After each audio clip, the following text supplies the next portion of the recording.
Hola, ¿qué tal? Bienvenido nuevamente a este su espacio de análisis y opinión alternativa, independiente, pero sobre todo contrahegemónica, que se llama La Conversa de Fin de Semana. Mi nombre es Omar Orlando Tobar Troches y nuevamente contarles que estoy muy contento, pero sobre todo muy honrado de compartir con ustedes esta conversa virtual de cada 8 días. El día de hoy, como ustedes ya pueden ir observando en el banner que se está desplazando debajo de sus pantallas, vamos a seguir con estos especiales de las elecciones 2023. No me cansaré de reiterar la importancia vital que tienen estas jornadas electorales, estas jornadas de la democracia participativa en la que ustedes y todos nosotros los colombianos vamos a elegir quién va a regir nuestros destinos por los próximos 4 años. En un escenario difícil, pero sobre todo en un escenario que es inédito en la historia colombiana. ¿Y qué lo hace particular, qué lo hace inédito? Que estas son las primeras elecciones que se hacen en, en el marco de un gobierno nacional de la izquierda, un gobierno democrático progresista. Primera vez en la historia republicana de Colombia que un gobierno de izquierda tiene bajo su responsabilidad que se lleven a cabo las elecciones en las que los colombianos seguimos decidiendo cuál va a ser nuestro destino político administrativo. Dada la importancia de este escenario, el día de hoy tenemos un invitado especial que hace parte de los colaboradores habituales de la conversa de fin de semana, el periodista Otto Hernán Riaño, director del medio Son Noticias de la ciudad de Bogotá, que pues ya nos ha hecho el honor de acompañarnos haciendo análisis político, análisis coyuntural en este espacio. Hoy lo vamos a compartir con él algunas reflexiones en torno a este escenario inédito de las primeras elecciones en el marco de un gobierno democrático, en el marco de un gobierno de izquierda, progresista, como ustedes quieran llamarlo, el gobierno del pacto histórico. Entonces, los invito a que no se desconecten, a que compartan con nosotros estas reflexiones, estos puntos de vista, en el contexto pues de la próxima jornada electoral aquí en Colombia. Agradecerles como siempre, no nos vamos a cansar de agradecerles a ustedes, principalmente ustedes que hacen parte de la gran familia de la conversa de fin de semana. Invitarlos a que, como no, sigan nuestras redes que ya ustedes están apreciando en sus pantallas, a que le sigan dando manita arriba y me gusta a nuestro fanpage y que se vuelvan seguidores, convertirse en nuestros seguidores. De igual manera, seguirle dando un botoncito de suscripción, un botoncito a la campanita en nuestro canal de YouTube para que se vuelvan nuestros suscriptores. E igual nos sigan en el resto de perfiles y páginas de las redes que ustedes ya han visto.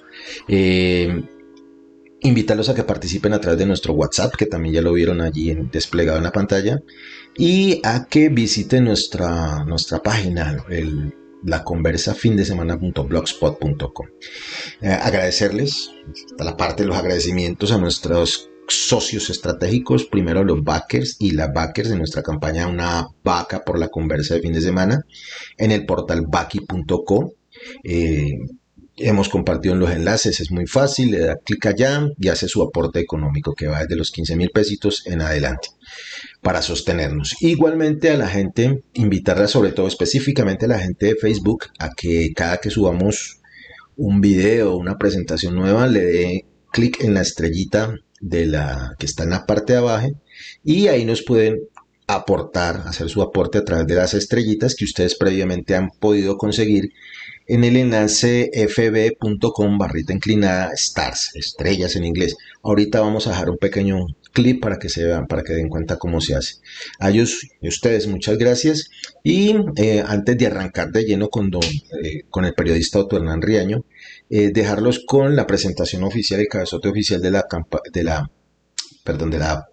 conversa de fin de semana. Estamos hablando de campañas electorales y nuestros anunciantes, que son los otros grandes aportantes. Invitarlos a ustedes para que también posicionen su marca, su emprendimiento, su empresa, su campaña en la conversa de fin de semana, que sigue creciendo con ustedes. Pónganse cómodos, traigan sus pasabocas, sus bebidas, empiecen a darle compartir, que ya arrancamos en esta conversa de fin de semana hoy, las primeras elecciones en el marco de un gobierno democrático en Colombia. No se desconecten, por favor, que ya arrancamos.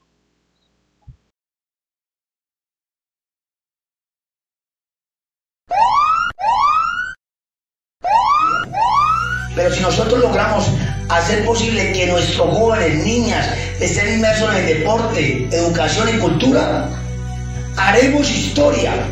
Así que quiero contar con ustedes el próximo 29 de octubre. Con Elías Figueroa, seguimos con toda. Con Elías Figueroa, seguimos con toda. Elías Figueroa, el de siempre en el tarjetón Partido Verde presente. Con el gobierno de la gente, más salud.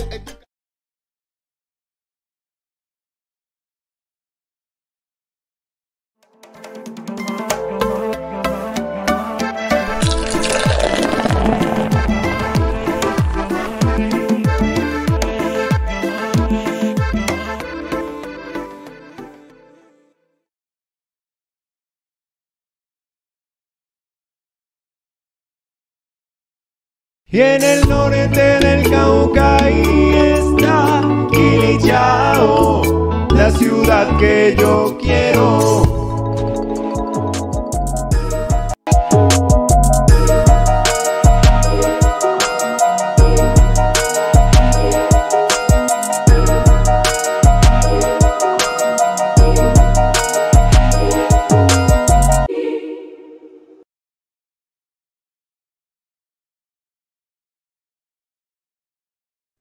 Bueno, bienvenidos y bienvenidas sean todas y todos a este espacio de ustedes que se llama La Conversa de Fin de Semana, un espacio de análisis y de opinión generado desde la provincia colombiana. Como ustedes pueden ver ya en sus pantallas, nos acompaña nuestro socio, nuestro aliado, nuestro profesor, nuestro guía, el periodista Hernán Riaño, director de Sonoticias, con quienes hemos estrechado una relación de comunicadores recientemente. Entonces, sin más ni más, permítanme ustedes que nos están viendo saludar a don Hernán y darle la bienvenida a la conversa. ¿Cómo está, don Hernán?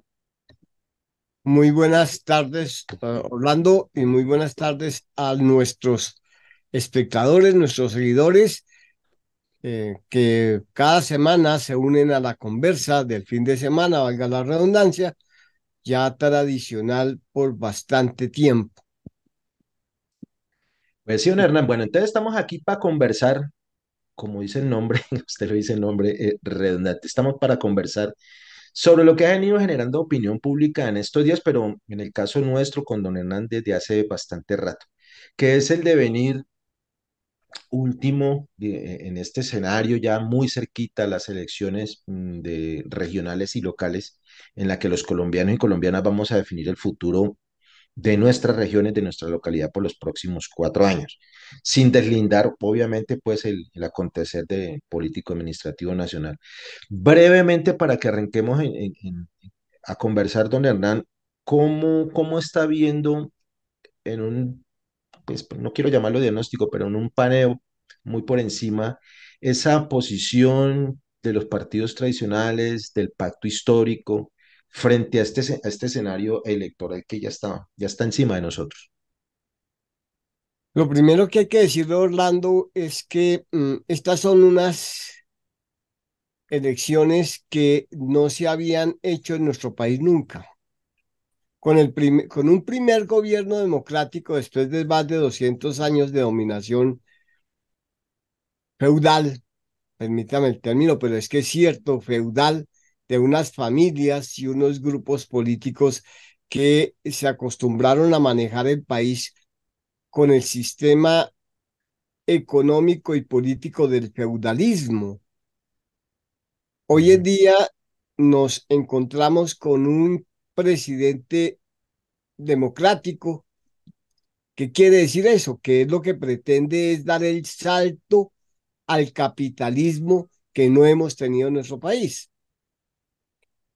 En ese marco nos encontramos en unas elecciones en las cuales, por ese mismo hecho de 200, más de 200 años de dominación feudal, pues no se sabe hacer una campaña electoral sino de ese tipo, en lo que hemos vivido 200 años. Uno no puede hacer una campaña capitalista cuando no sabe hacer no ha vivido dentro del capitalismo, dentro de la democracia.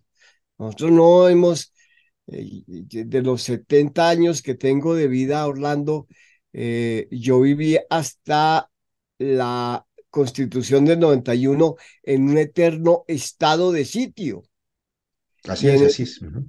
y en ese estado de sitio, quienes juzgaban las manifestaciones en contra de los gobiernos eran los militares con los consejos militares, porque uno osaba decir que no estaba de acuerdo con el gobierno, inmediatamente lo mandaban a un tribunal militar.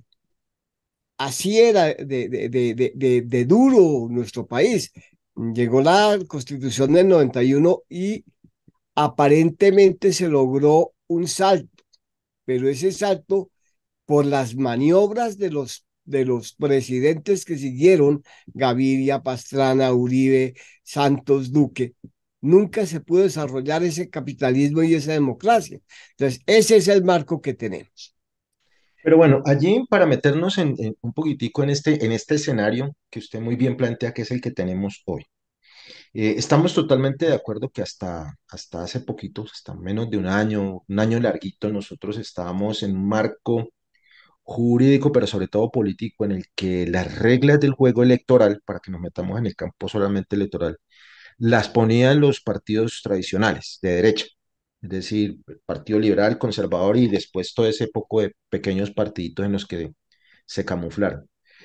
Cuando usted dice que en este escenario, que es en las primeras elecciones que hace un gobierno progresista o de izquierda, como llamamos otros, esas reglas del juego cambiaron lo suficiente más allá de que efectivamente tenemos todo un pasado histórico de aprendizaje y de falta de escuela de hacer política electoral.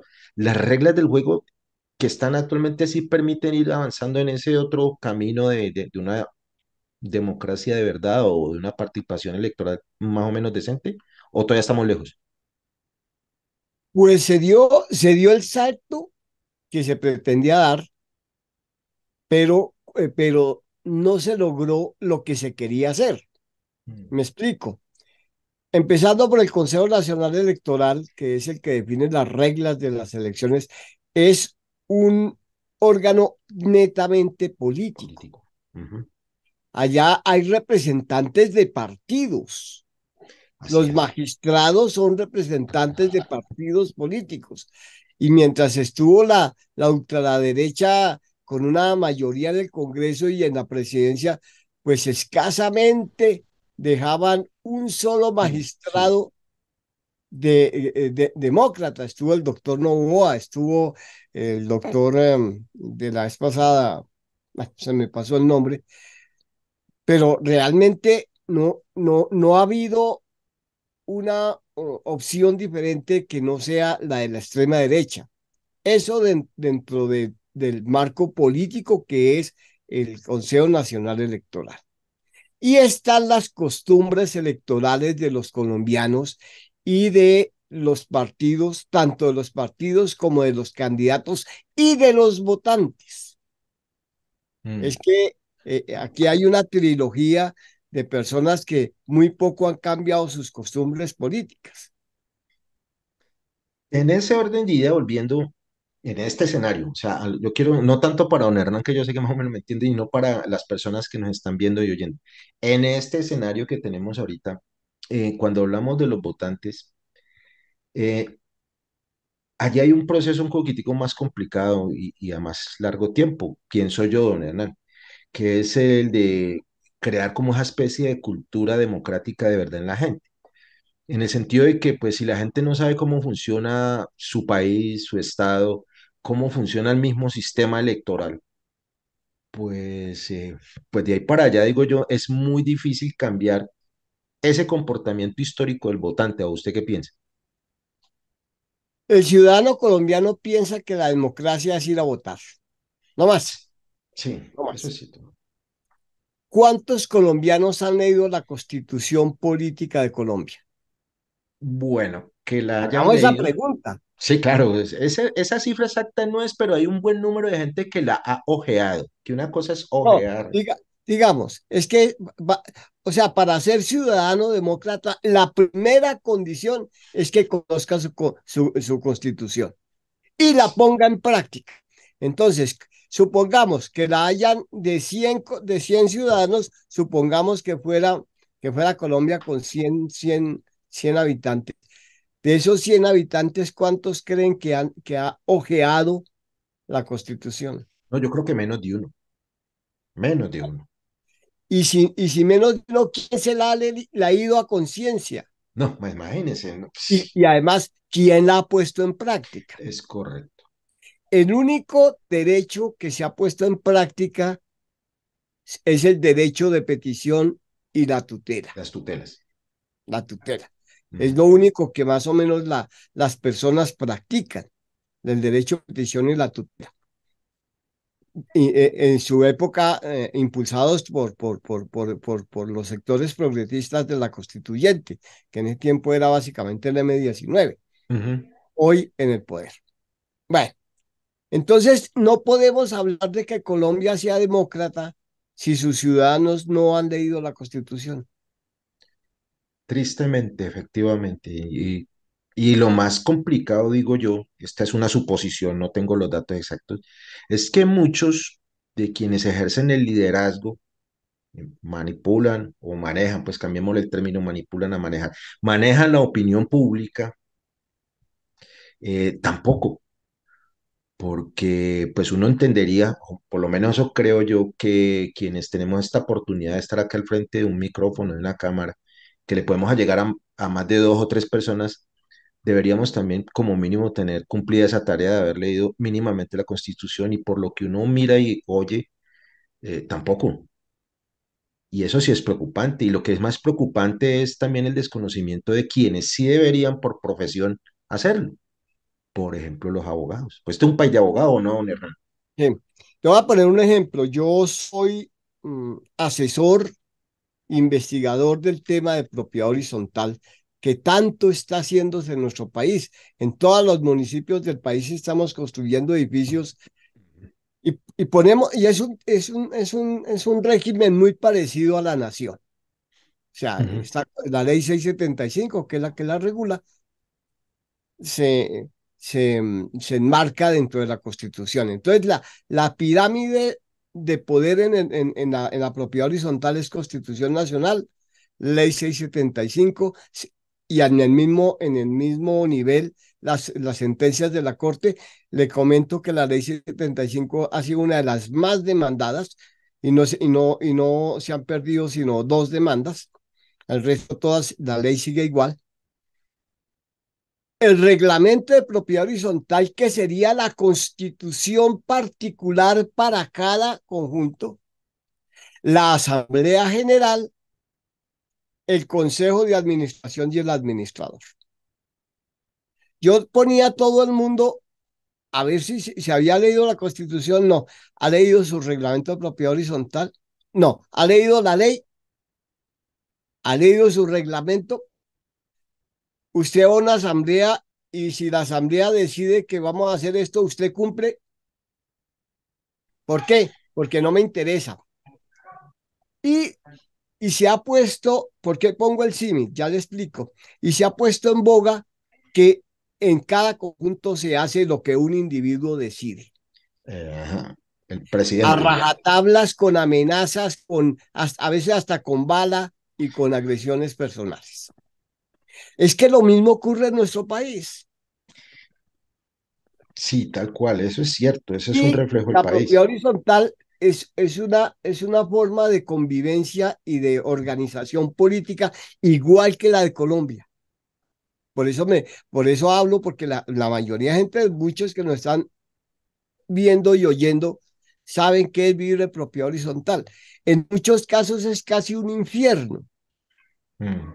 vivir en propiedad horizontal, porque la persona hace definitivamente y contrata sus vigilantes, que son su ejército, y con eso, bueno, cuando no es así, los ciudadanos, los habitantes, los copropietarios, digámoslo ahí, cómo se desquitan, poniendo el equipo a full. Mm. ¿sí? Sí. Botando la basura, no O no, recogiendo bueno, o no pagando la cuota. o no pagan la misma, el mismo comportamiento de los ciudadanos en el país. Claro, es un reflejo. Efectivamente, Es- todo se va escalando. Y si Exactamente. vamos a las juntas de acción comunal, si vamos a las juntas de padres, a las asociaciones de padres de familia, Mm. o sea, todo donde haya una reunión de ciudadanos colombianos, el comportamiento, si no es igual, es muy similar.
Elías a la alcaldía. Elías Figueroa, desde el Consejo Municipal, ha demostrado qué es hacer política. Le ha demostrado a muchos que han utilizado la política para los beneficios personales que la política está hecha para servirle al pueblo, para trabajar con el pueblo y, reitero, hacer de la inversión un trabajo social que se vea en acciones. Hoy el pueblo está pidiendo eso, que una persona los identifique, que los represente, que sea una persona que pueda decir, aquí tengo un alcalde porque me ha representado. Y a eso sueño yo, que en 4 años, cuando salga de la alcaldía, pueda salir a las calles de Santander y Quilichao con la frente en alto diciendo, cumplí el objetivo de servirle al pueblo y de hacer gestión para las personas de Santander y Quilichao.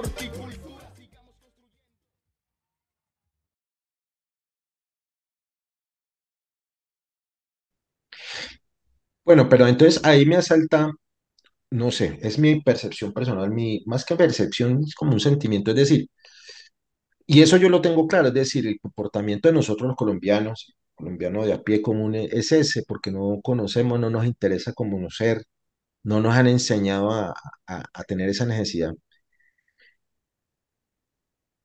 Cuando tenemos este marco grande de un gobierno progresista que quiere avanzar en un estado de bienestar, ni siquiera un estado socialista, en un estado de bienestar, como usted mismo lo decía, capitalista, pero encuentra que muchos de los ciudadanos que deberían estar soportando estas mínimas condiciones de bienestar para cada uno de ellos, siguen aferrados por costumbre, por pereza, porque no les da la gana a las costumbres políticas electorales tradicionales. Ese escenario no se ve como frenado, no se frenaría siendo pues derrotista, porque no podremos, aquí pues obviamente no tenemos la bola de cristal De- para decir cómo le va a ir al pacto histórico en elecciones, pero en este pequeño panorama que estamos haciendo, ese sería como una visión pequeño, a pequeña escala o estamos mirando fuera del tiesto. Entonces, ahora pasamos a los candidatos. Ese es el otro cuento. Es el otro cuento. Es la pregunta, para responderle su pregunta. ¿Cómo se ve el panorama electoral? Los candidatos de izquierda están con las mismas formas de hacer la campaña que los candidatos de derecha. ¿Usted ha visto alguna diferencia? No, pues que por eso yo planteaba lo de las reglas del juego. O sea, esas reglas del juego, esas sí todos los candidatos las asumen como obligatorias, así sean costumbre. Si usted ve un pendón o una publicidad de un candidato a la extrema derecha y ve uno de la izquierda o del progresismo, son No hay exactamente exactamente iguales. lo mismo, hay Varía el diferencia. color, varía el Ajá. color que identifica cada movimiento o partido o el logotipo, ¿sí? Más bien el logo, porque ahora en esa mezcolanza que yo creo que ahorita creo que vamos a llegar en esa mezcolanza de colores, pues ya lo que varía es medio el logo. el logotipo. Ujú. Las frases que he visto utilizar son las mismas. Independencia. Yo soy un candidato independiente. Dependiente, sí. Transparencia. Ajá. A mí me pueden investigar, yo soy totalmente transparente. Y lo más chistoso que a mí me ha dado risa en estos, yo soy un candidato anticorrupción. Ajá. Yo lucho de frente contra la corrupción. Y uno voltea la página de quién es ese señor y se da cuenta que su familia, sus tíos, sus primos, su esposa, sus amigos están investigados, si no él mismo, muchos ya con procesos, ¿sí? Que inclusive salió una noticia del Departamento de la Transparencia de la Presidencia ayer antier solicitando que 500 candidatos fueran investigados. Sí, 500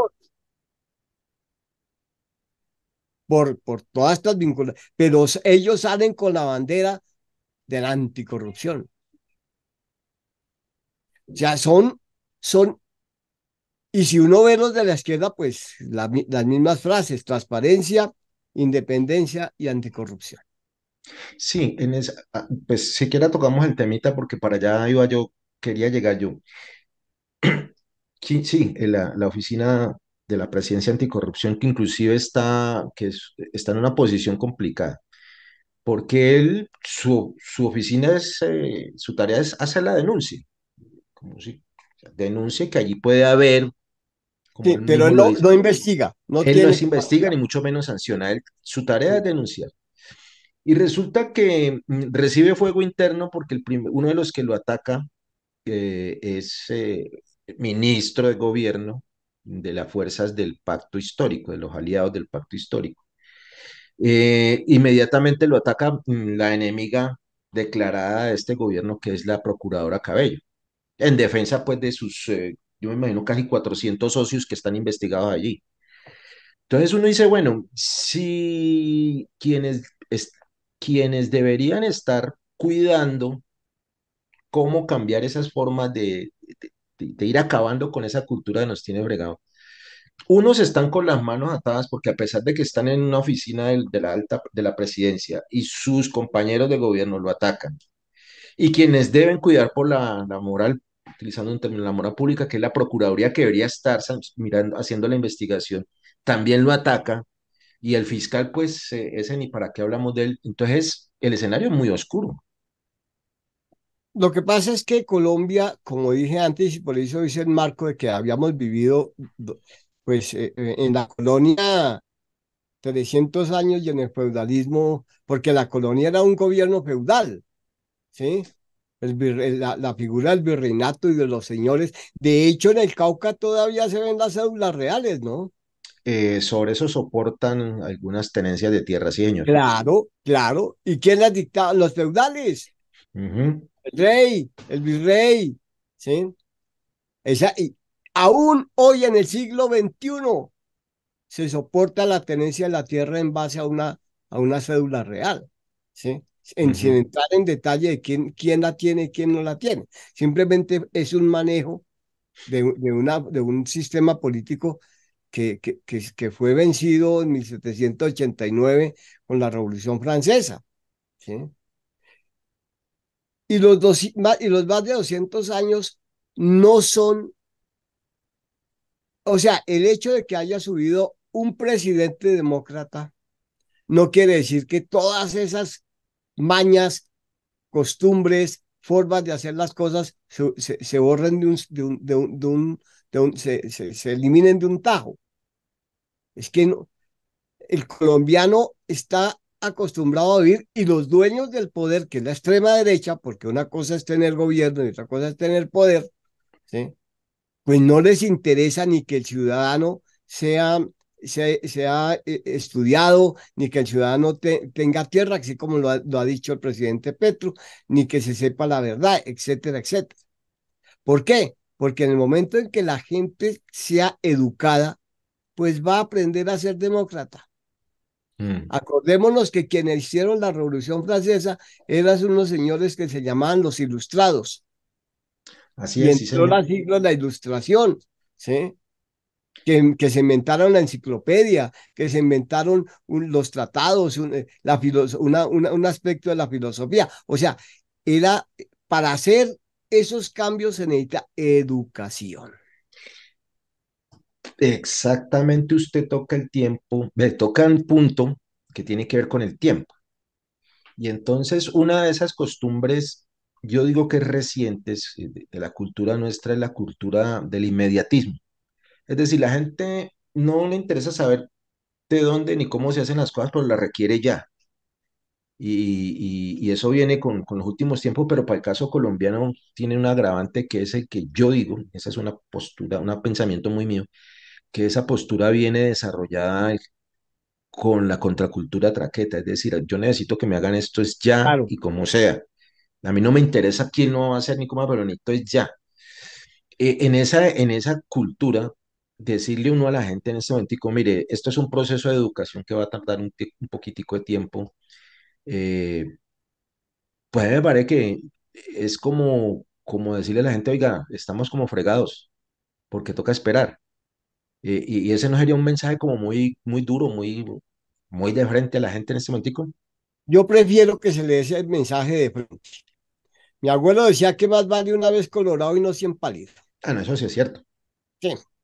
Eso sí es cierto. Entonces, el tema central, y yo quiero sumarle a eso de la contracultura traqueta que usted acaba de mencionar, que es los siglos de desesperanza y de frustraciones de muchos colombianos.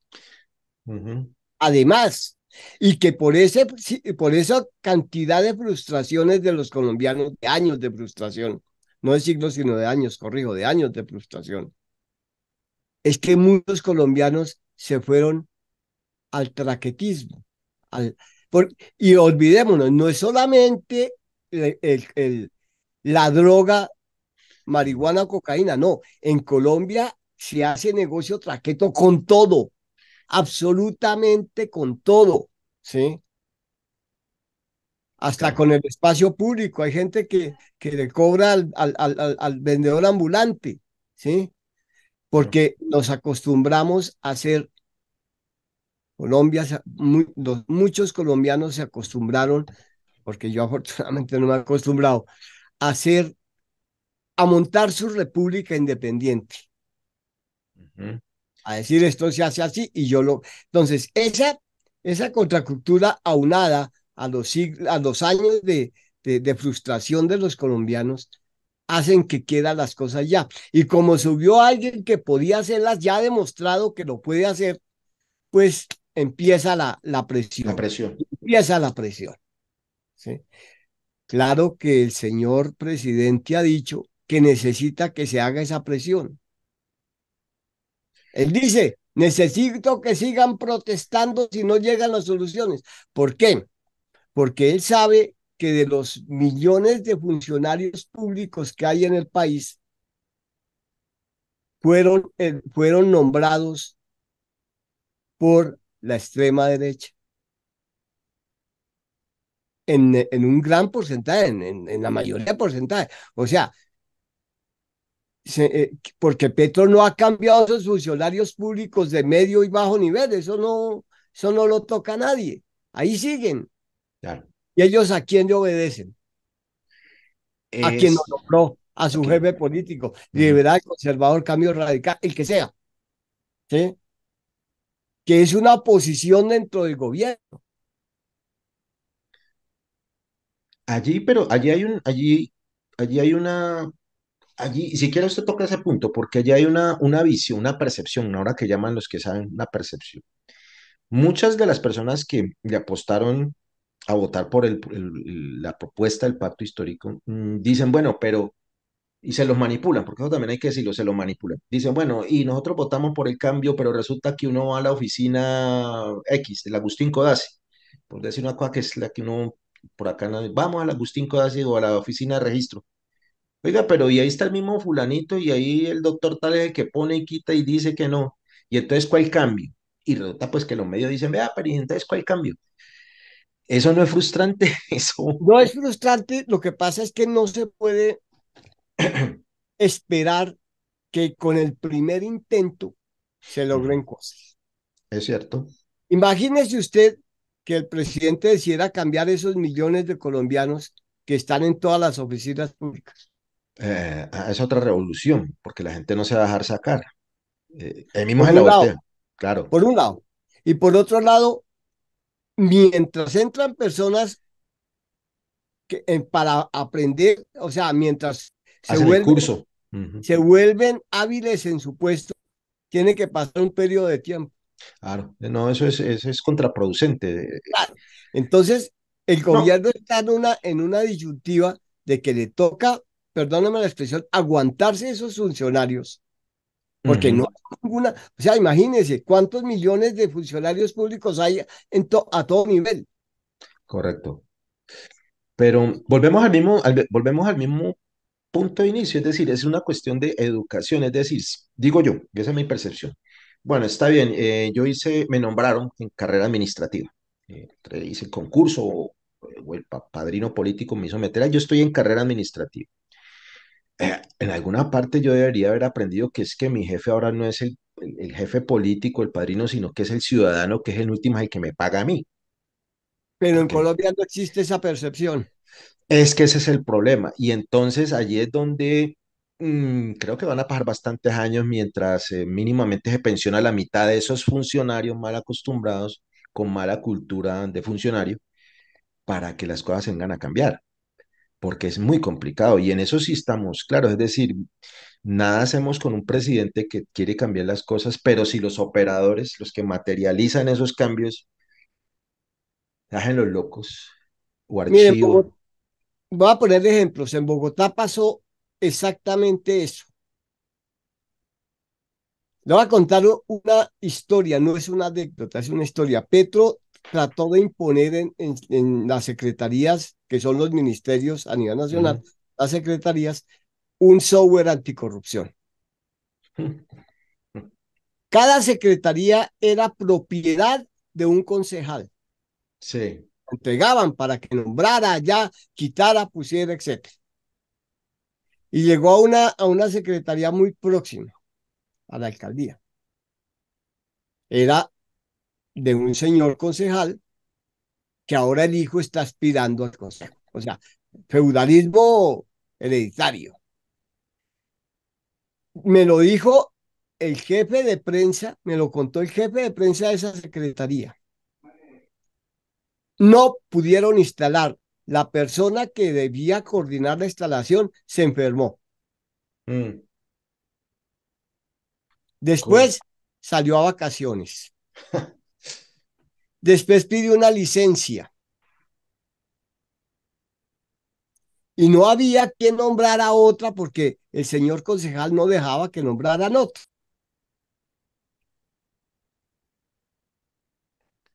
La ETB, Mm. la ETB, Petro dio la orden de que le diera a los medios comunitarios pauta. Los funcionarios que manejaban la agencia en casa de la ETB se la siguieron dando a los medios comerciales. Así es. No le dio nada a los medios comunitarios y alternativos, a pesar de que yo vi la orden de Petro por escrito. Ujú. Entonces, yo ya conozco porque en Bogotá ya pasó. El Así problema es. es que, repito, la gente tenía, pues vio que, que hay un gobierno diferente y quiere que las cosas se hagan ya. Y no va a ser posible, no va a ser posible. Además, ¿cuántas personas están por OPS? No, esa es la nueva modalidad de trabajo. De un tiempo a esta parte, esa es la modalidad de trabajo, de contratación. Y allá se mueven No, eso es un una mundo aparte. telaraña de cosas brutal. Claro, eso es un universo aparte, sí es cierto. Hay personas que le cobran a las personas que nombran, le cobran una comisión por haberla nombrado. O sea, han Correcto. montado negocios con eso. Entonces, en ese marco, y volviendo a nuestro tema, Fernando, llegaron las elecciones regionales. Sí. Ni los candidatos de la izquierda han entendido esto. ¿Qué significan? Los candidatos de la derecha están en su labor Ellos ya lo saben hacer. y muchos ni siquiera les interesa tumbar a Petro, lo que les interesa es no perder su negocio, perder su nicho.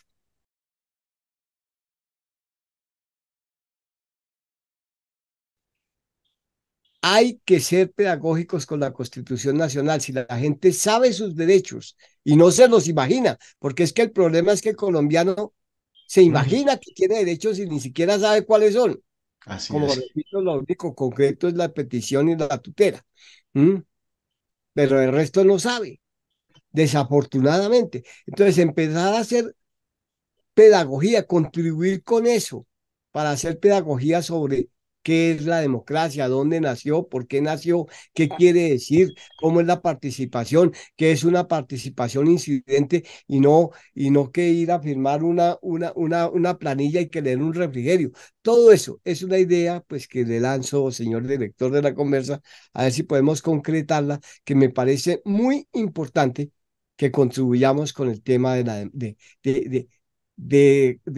no digamos de enseñar, porque yo no soy nadie, de empezar a aprender todos qué es democracia.